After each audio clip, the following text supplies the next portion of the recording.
बचपन से हमें सिखाया गया है कि देश की सारी परेशानियों की जड़ ना एक ही है, मतलब जनसंख्या, भीड़। हाँ बिल्कुल, ये तो हम सब मानते ही हैं।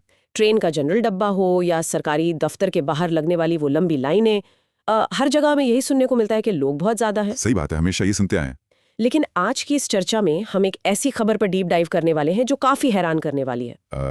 हैरान करने वाली क्या, बल्कि हमारी पुरानी सोच से बिल्कुल ही उल्टी है। एग्जैक्टली आज भारत के एक राज्य में सरकार लोगों को तीसरा बच्चा पैदा करने पर 30,000 रुपए कैश दे रही है और चौथे बच्चे पर 40,000। हाँ, ये कोई टाइपिंग मिस्टेक नहीं है, एकदम सच है। ये सुनकर कोई भी सोचेगा कि अरे ये क्या हो रहा है, हम दो हमारे दो वाले लोग हैं ना। बिल्कुल।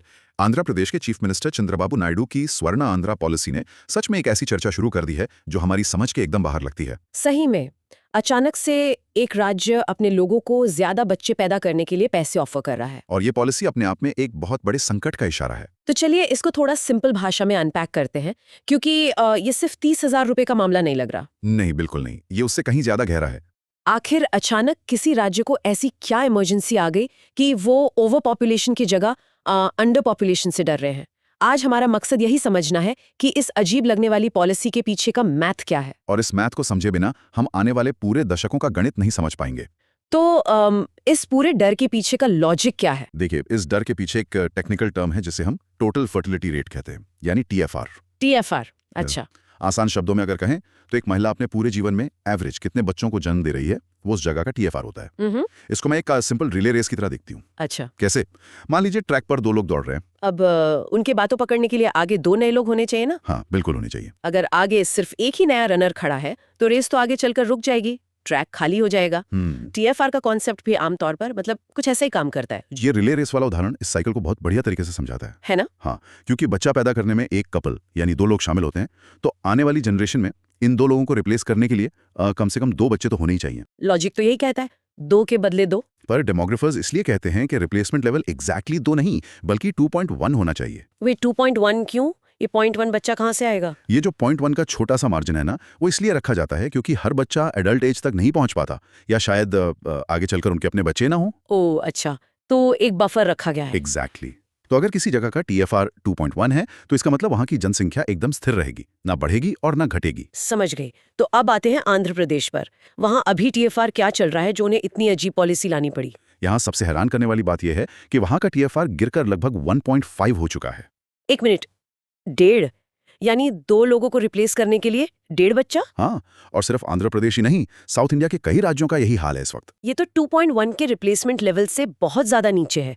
अगर इसको थोड़ा लंबा करके सोचे तो इसका मतलब है कि पुरानी जनरेशन को रिप्लेस करने के लिए नए लोग बचे ही नहीं हैं। यानी आने वाले समय में आंध्र प्रदेश की पॉपुलेशन बढ़ना तो दूर की बात है, वो सिकुड़ने लगेगी। हाँ, श्रिंक होगी। एकदम ठीक। वो तेजी से श्रिंक होगी। लेकिन अगर हम बिल्कुल एक आम आदमी के नजरिए से सोचें तो इस गिरावट को सच में एक प्रॉब्लम मानना चाहिए क्या? आपको क्या लगता है? मुझे तो लगता है कि हर जगह भीड़ है, हॉस्पिटल्स में बेड्स आसानी से नहीं मिलते, सड़कों पर ट्रैफिक जैम है, नौकरियों के लिए लाइनें हैं। हाँ वो तो है। तो अगर पॉपुलेशन कम हो रही है तो इसका मतलब नेचुरल रिसोर्सेज, स्कूल्स और हॉस्पिटल्स पर प्रेशर कम होगा, भीड़ कम होगी तो लोगों का लिविंग स्टैंडर्ड बेहतर होगा। ये टेंशन वाली बात क्यों है? देखिए, पहली नजर में ये सोच बहुत लॉजिकल लगती है, कम लोग यानी कम कॉम्पिटिशन। पर दुनिया की कोई भी इकोनॉमी ऐसे काम नहीं करती। क्यों नहीं करती?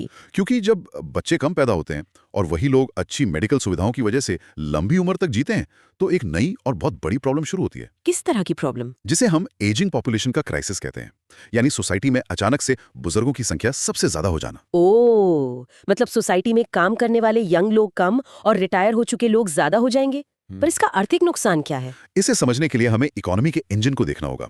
किसी भी इकोनॉमी में एक वर्किंग पॉपुलेशन होती है जो नौकरी करते हैं, बिजनेस चलाते हैं और सबसे जरूरी टैक्स भरते हैं। राइट, जो कमाने वाले लोग हैं। और दूसरी तरफ होती है डिपेंडेंट पॉपुलेशन, जिसमें छोटे बच्चे और रिटायर्ड बुजुर्ग आते हैं।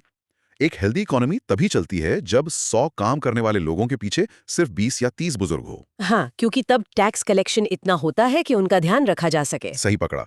उस स्थिति में वर्किंग क्लास का टैक्स आसानी से पेंशन और हेल्थ केयर के लिए काफी होता है। हाँ। लेकिन अगर बच्चे पैदा ही नहीं हो रहे और पुराने लोग लगातार रिटायर हो रहे हैं, तो आगे चलकर 100 काम करने वालों पर 60 या 70 बुजुर्ग हो जाएंगे। यही वो एजिंग क्राइसिस है जो देश को अंदर से खोखला कर देता है। सोचकर देखिए, जो लोग 1980s और 90s में पैदा हुए थे वो 2050 या 2060 तक 60 साल की उम्र क्रॉस कर लेंगे। ओह वाह, ये एक बहुत बड़ा ग्रुप होगा। बहुत बड़ा। जब ये बड़ी पॉपुलेशन एक साथ रिटायर होगी तो उनका पेंशन और दवाइयों का खर्चा आसमान छू लेगा।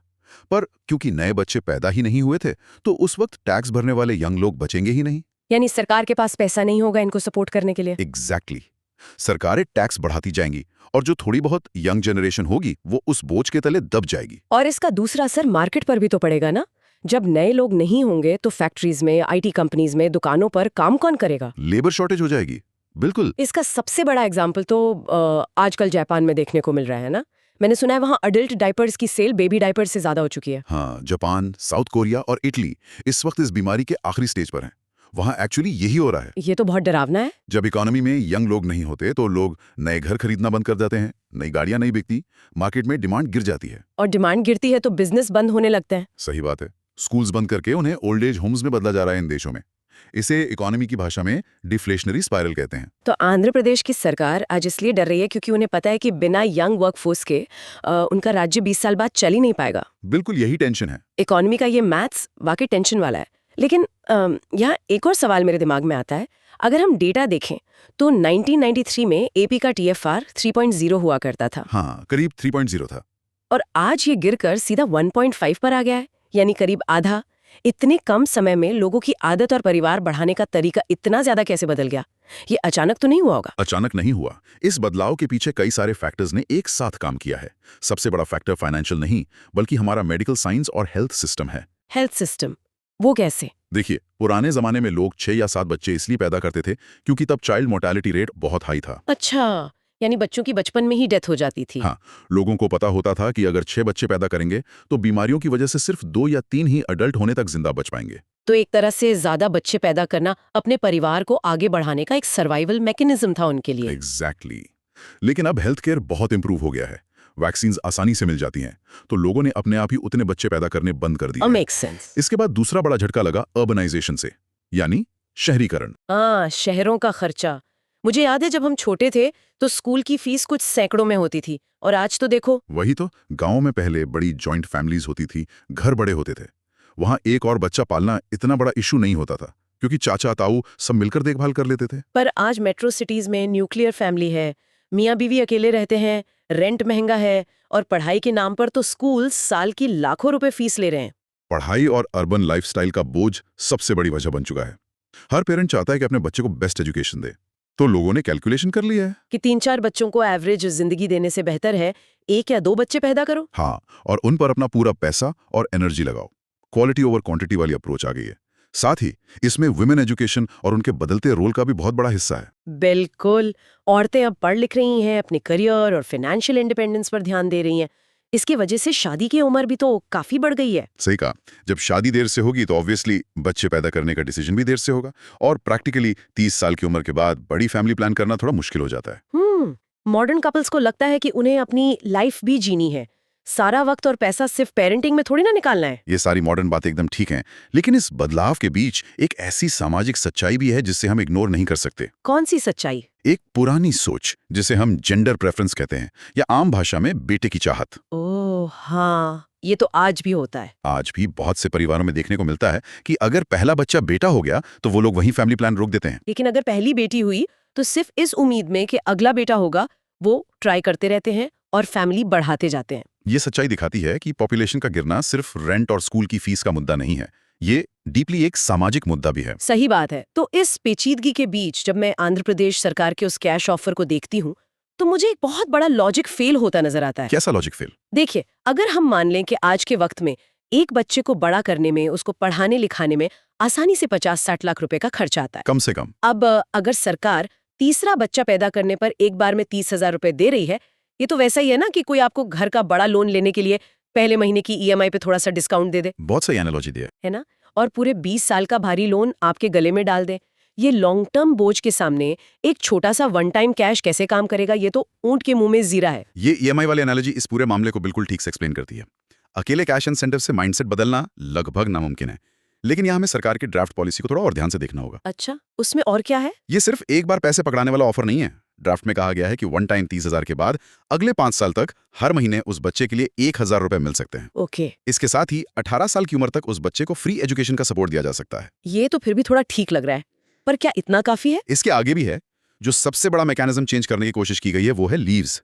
इस पर विचार हो रहा है कि मैटरनिटी लीव को बढ़ाकर 12 महीने कर दिया जाए। वेट, क्या 12 महीने? हाँ, भारत में जहां 6 महीने की मैटरनिटी लीव देना भी कंपनियों को भारी पड़ता है, उसको सीधा डबल करना एक बहुत बड़ा शिफ्ट है।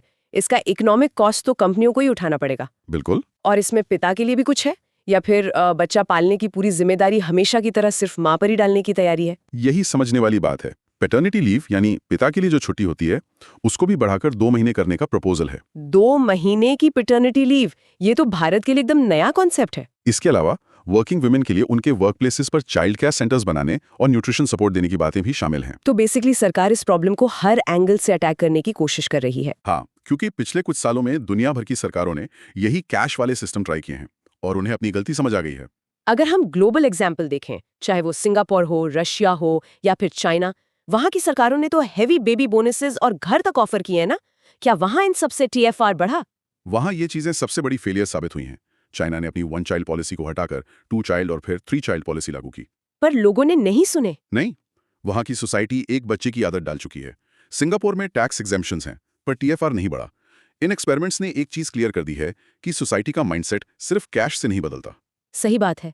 एक सोसाइटी में औरत पर चाइल्ड रियरिंग का सबसे ज्यादा फिजिकल और मेंटल बोझ होता है। एग्जैक्टली जब तक वो प्राइमरी प्रेशर सोसाइटी लेवल पर शिफ्ट नहीं होता, हस्बैंड और एम्प्लॉयर्स का सपोर्ट नहीं मिलता, तब तक लोग नया वक्त और एनर्जी इसमें इन्वेस्ट नहीं करेंगे। अगर 30,000 से या टैक्स छूट से लोग बच्चे पैदा नहीं करने वाले और सरकार भी इन ग्लोबल फेलियर्स को देख ही रही है, तो फिर अचानक ऐसी डेस्परेशन क्यों? यहाँ हम इस पूरे मुद्दे के सबसे बड़े पहलू पर आते हैं, जो कि आर्थिक से ज्यादा राजनीतिक है। अच्छा, इसमें पॉलिटिक्स कहाँ से आ गई? इस अचानक आई डेस्परेशन का सीधा कनेक्शन साउथ इंडिया और नॉर्थ इंडिया के बीच चल रहे डेमोग्राफिक बैलेंस से है। इस वक्त देश में एक ऐसी स्थिति बन रही है जहां एक बहुत ही डीप पॉलिटिकल टेंशन शुरू हो गई है। नॉर्थ और साउथ के इस पॉलिटिकल कनेक्शन का क्या चक्कर है? इसमें साउथ इंडियन राज्यों को क्या नुकसान नजर आ रहा है? इसे समझने के लिए हमें थोड़ा फ्लैशबैक में चलना पड़ेगा, 1970s और 80s के दौर में। ओके, जब केंद्र सरकार ने देश भर में पॉपुलेशन कंट्रोल और फैमिली प्लानिंग के प्रोग्राम्स चलाए थे, तब साउथ इंडिया के राज्यों ने जैसे केरला, तमिलनाडु और आंध्र प्रदेश ने इन पॉलिसीज को बहुत सीरियसली लिया। उन्होंने ग्राउंड लेवल पर एडुकेट किया और अपनी पॉपुलेशन कंट्रोल कर ली। उन्होंने वो किया